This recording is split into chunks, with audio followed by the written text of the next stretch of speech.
Oke, Assalamualaikum warahmatullahi wabarakatuh. Salam Waalaikumsalam warahmatullahi warahmatullahi wabarakatuh. Ya, Salam warahmatullahi eh, siang ini kita akan melakukan podcast isu-isu terkini atau kontemporer terkait kontemporer. Eh,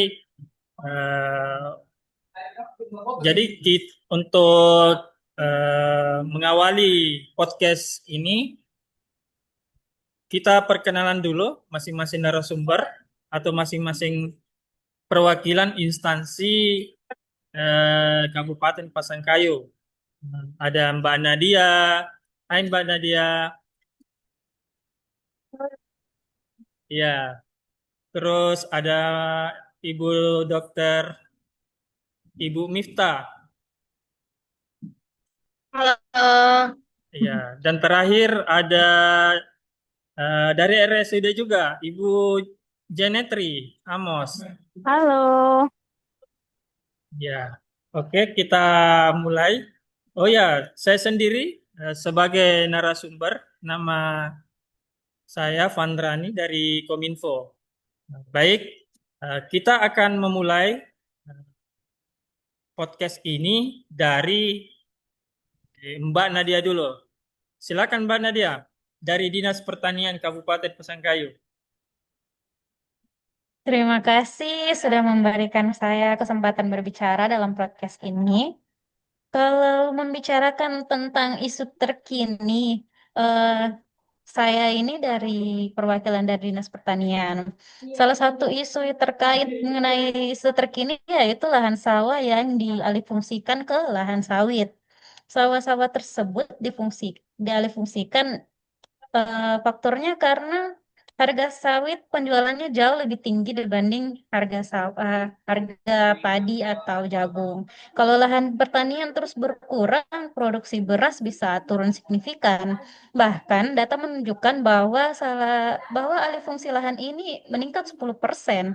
Sebab swasembada pangan bisa terganggu. Dari sini petani kadang tidak mampu untuk menutupi biaya, apalagi pupuk mahal, kurang subsidi. Jadi mereka memilih alih fungsi ke bidang perkebunan sawit. Makanya perlu kebijakan yang seimbang, mungkin insentif bagi petani yang mempertahankan lahannya atau daya jual jauh lebih tinggi supaya hasilnya lebih menguntungkan. Selain itu, bisa didorong dengan optimalisasi lahan dan teknologi pertanian agar meningkatkan hasil produktivitas tanpa harus menambah lahan. Kalau harga gabah stabil, pasarnya jelas. Saya yakin petani akan siap pada lahan sawah. Kesimpulannya, kita perlu kombinasi regulasi, insentif, dan inovasi teknologi. Kalau tidak, lahan pertanian akan habis dan kita baru sadar kalau sudah terlambat. Terima kasih. Iya, menarik ya. Oke, kita langsung saja ke Mbak Janetri. Apa isu-isu terkait apa isu-isu terkini atau solusi yang ingin dikasih kepada masyarakat? Silakan Mbak Janetri. Baik, terima kasih. Sejauh ini, tuntutan layanan kesehatan yang tinggi beriringan dengan meningkatnya ekspektasi masyarakat terhadap kualitas pelayanan, khususnya di Pasangkayu sendiri itu terkait dengan pelayanan di rumah sakit umum daerah. Termasuk di dalamnya adalah kecepatan, kenyamanan, dan hasil dari perawatan serta pengobatan. Nah, yang dirasakan oleh masyarakat saat ini adalah adanya kesenjangan pelayanan antara pasien dengan penjamin BPJS dan pasien dengan penjamin pribadi atau umum, di mana pasien BPJS merasa bahwa mereka itu dibedakan dengan pasien-pasien dengan penjamin yang umum. Ada isu yang mengatakan bahwa pasien dengan penjamin umum akan mendapatkan pelayanan yang lebih istimewa dibanding dengan pasien yang menggunakan BPJS. Akan tetapi pada eh, prinsipnya pelayanan yang diberikan itu harusnya sama, baik itu pasien yang menggunakan BPJS maupun pasien dengan penjamin umum atau yang membayar secara pribadi. Nah, ini adalah tantangan yang besar yang dihadapi oleh pemerintah khususnya di bidang kesehatan. Karena rumah sakit ini adalah satu-satunya rumah sakit yang ada di lingkup Kabupaten Pasangkayu. Nah, dampaknya apa? Dampaknya adalah berkurangnya kepercayaan masyarakat terhadap pelayanan kesehatan yang diberikan di rumah sakit. Akan mempengaruhi tingkat kunjungan masyarakat ke fasilitas kesehatan. Kemudian kurangnya kunjungan ini kemudian akan berpengaruh terhadap meningkatnya derajat kesehatan masyarakat. Sementara yang kita harapkan adalah dengan bertumbuhnya ekonomi, kemudian yang tadi dikatakan sama Ibu Nadia, peningkatan di bidang pertanian juga harusnya dibarengi dengan peningkatan kualitas kesehatan masyarakat. Nah, kita bersama-sama berusaha untuk mengatasi isu-isu yang muncul dengan cara meningkatkan komunikasi. Melalui komunikasi kita harapkan bahwa masyarakat kita terinfo seperti apa fasilitas layanan kesehatan yang ada, seperti apa proses perawatan serta pengobatan yang harusnya diterima oleh pasien BPJS dan pasien umum. Khususnya bahwa tidak ada perbedaan pelayanan terkait dengan penjamin apa yang digunakan oleh masyarakat. Yang membedakan hanyalah dari segi fasilitas, dari fasilitas kesehatan. Untuk segi kualitas daripada pelayanan kesehatan pada dasarnya tetap sama. Terima kasih. Ya, menarik ya Mbak Jenitri. Terkait BPJS ya, ada ketidakseimbangan antara BPJS yang bersifat gratis dan umum. Ya, jadi eh, makin apa lagi namanya istilahnya? Lebih condong yang difasilitasi itu yaitu BPJS umum ya, yang membayar gitu, daripada yang gratis. Ya. Ada tambahan atau cukup Mbak Jenetri dari RSUD? Cukup ya? Ya. Kita lanjut ke Ibu Dokter, Ibu Miftahul Jannah. Ya, dari RSUD Pasangkayu. Silakan Ibu, Dok.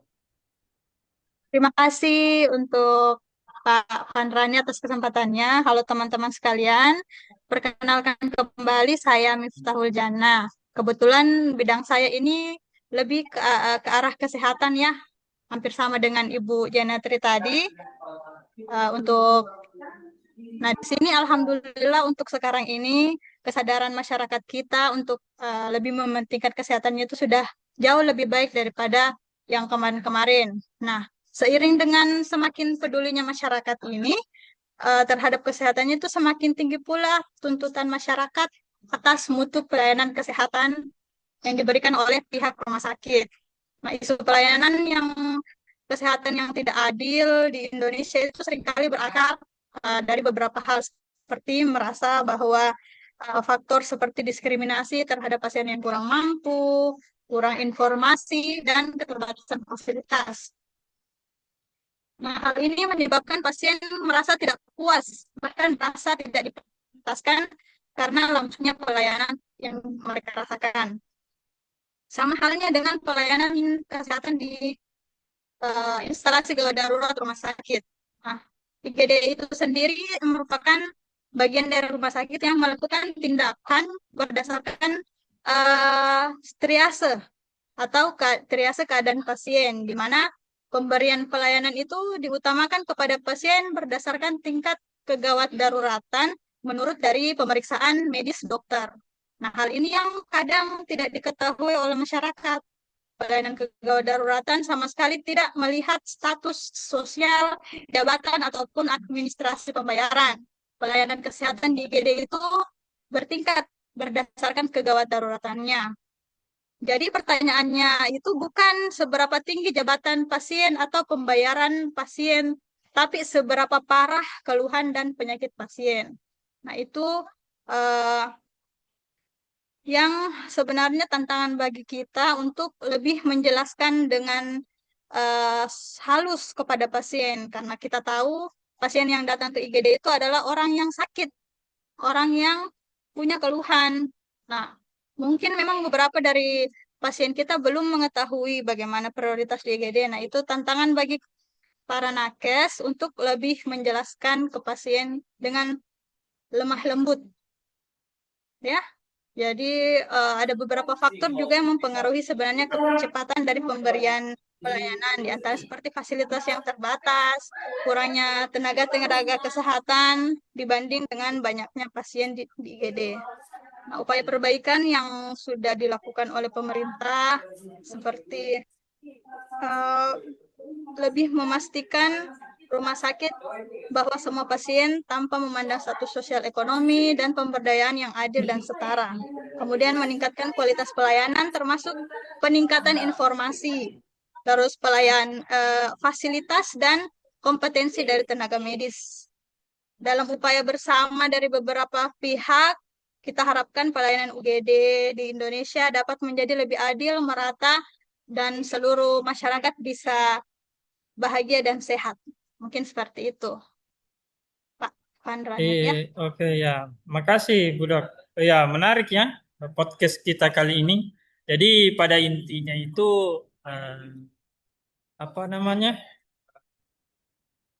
Peran pemerintah di sini perlu ditingkatkan lagi. Jadi harus memastikan pelayanan-pelayanan yang ada di masyarakat, baik itu di UGD, di IGD, ataupun juga instansi lain. Jadi harus diperhatikan tentang mutu SDM-nya, apakah sudah memenuhi standar atau belum.